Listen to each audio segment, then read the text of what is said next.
மத்தள சர்வதேச விமான நிலையம் மற்றும் ஹம்பாந்தோட்டை துறைமுகம் ஆகியவற்றை பார்வையிடுவதற்கு சென்ற ஐக்கிய தேசிய கட்சியின் பாராளுமன்ற உறுப்பினர்கள் மீது நேற்று மேற்கொள்ளப்பட்ட தாக்குதல் சம்பவம் தொடர்பில் 3 காரணங்களை அடிப்படையாக வைத்து விசாரணைகள் முன்னெடுக்கப்பட்டு வருகின்றன.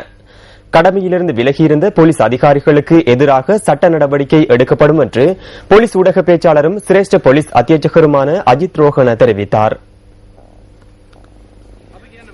ஐக்கிய தேசிய கட்சியின் பாராளுமன்ற உறுப்பினர்களான அஜித் பி பெரேரா, அஜித் மன்னபெரும, எரான் விக்ரமரத்ன மற்றும் நளின் பண்டார ஜயமா ஆகியோர் மத்தளை விமான நிலையத்தையும் ஹம்மந்தோட்டை துறைமுகத்தையும் பார்வையிடுவதற்கு சென்ற போதே இந்த எதிர்ப்பு நடவடிக்கை முன்னெடுக்கப்பட்டது.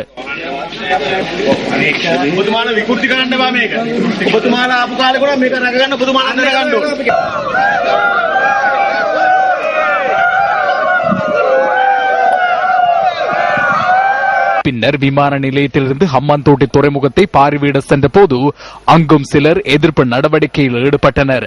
ஹம்மாந்தோட்டை நகர மேயர் அந்த இடத்திற்கு வந்து பாராளுமன்ற உறுப்பினர்களை அங்கிருந்து அனுப்புவதற்கு நடவடிக்கை எடுத்தார். துறைமுக நுழைவாயிலிலும் பாராளுமன்ற உறுப்பினர்களுக்கு எதிர்ப்பு தெரிவிக்கப்பட்டது.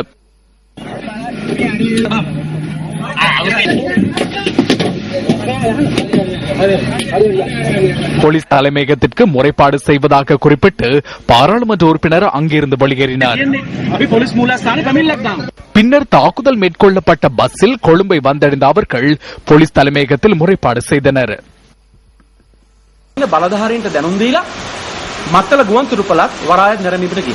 அதிகாரிகளுக்கு அறிவித்துவிட்டு விமான நிலையத்தை பார்வையிட சென்றோம். விமான நிலையத்தை பார்வையிட்டு முடியும் தருவாயில் அரசியல் சக்திகளுடன் கூடிய குண்டர் கும்பல் ஒன்றை சேர்ந்தவர்கள் நமக்கு இடையூறு விளைவித்தனர். இந்த இடையூறு வெளியிலோ அல்லது வீதியிலோ இடம்பெறவில்லை.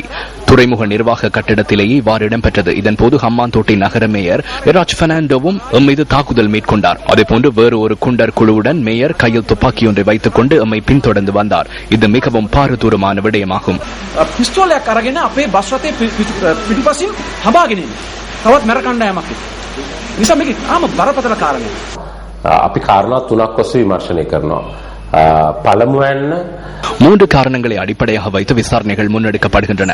இந்த சம்பவத்தில் கைத்துப்பாக்கியுடன் குழப்பங்களை விளைவிக்கும் வகையில் செயற்பட்ட ஒருவர் தொடர்பிலும், இரண்டாவதாக ஹம்மாந்தோட்டை போலீசார் அந்த இடத்திற்கு வந்தும் கடமையிலிருந்து விலகி செயற்பட்டார்களா என்றும், சந்தேக நபர்களை கைது செய்வதற்கு நடவடிக்கை எடுக்காது செயற்பட்டார்களா என்றும் விசாரணைகள் முன்னெடுக்கப்படும். மூன்றாவதாக ஒரு பாராளுமன்ற உறுப்பினருக்கு 2 பாதுகாப்பு உறுப்பினர்கள் வழங்கப்பட்டுள்ளனர். இதன் அடிப்படையில் இந்த 10 பேரும் கடமைக்கு சமூகம் அளித்திருக்க வேண்டும்.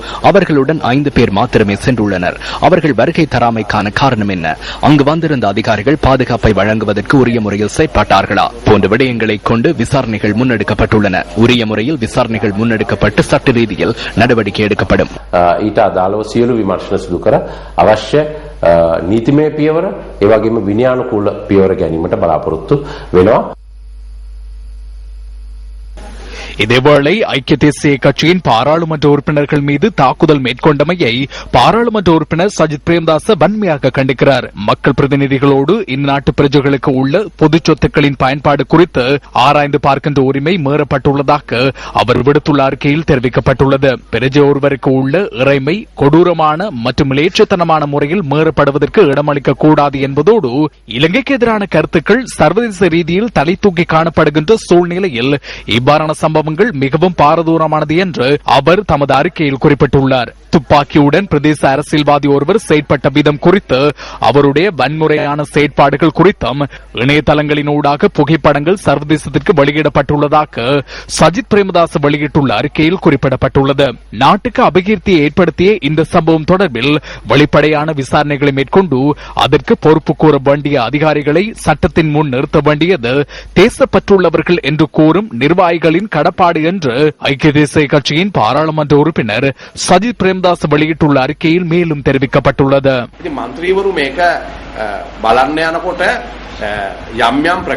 பார்லிமெண்ட் உறுப்பினர்கள் அங்கு செல்லும் போது சில கருத்துக்களை தெரிவித்துள்ளமையால் பிரதேச மக்கள் எதிர்ப்பு தெரிவித்துள்ளனர். மக்களின் இந்த எதிர்ப்புக்கு அரசாங்கம் என்ற வகையில் நாமும் எதிர்ப்பு தெரிவிக்க வேண்டிய தேவையில்லை. மாகம்புரு ராஜபக்ச துறைமுகத்தை அமைக்கும் போது எதிர்க்கட்சியினர் விமர்சித்தனர். கல் இருப்பதாக கூறினர். அது நீச்சல் தடாகம் என்றும் கூறினர். கப்பல் வராது என்று கூறினார்கள். ஆனால் மக்கள் இவற்றை கேட்டுக் கொண்டிருந்தார்கள். தற்போது அந்த பகுதியில் இந்த மக்கள் தொழிலில் ஈடுபட்டுள்ளனர். தற்போது பொருளாதாரம் மேம்பட்டுள்ளமையால் சிறு சிறு விடயங்களை ஏனும் செய்து கொண்டிருக்கின்றனர். அதனால்தான் மக்கள் எதிர்ப்பு தெரிவித்துள்ளனர். ඉතින් ඒ අය තමයි මේ ජනතාවගේ විරෝධය තමයි මේ മന്ത്രിවරුන්ට එල්ල වෙලා තියෙන්නේ. இவ்வாறு அமைதியற்ற முறையில் செயற்பட்டவர்களில் பிரதேச அரசியல்வாதிகளும் அவர்களது ஆதரவாளர்களும் இருப்பதாக தெரிய வந்துள்ளது.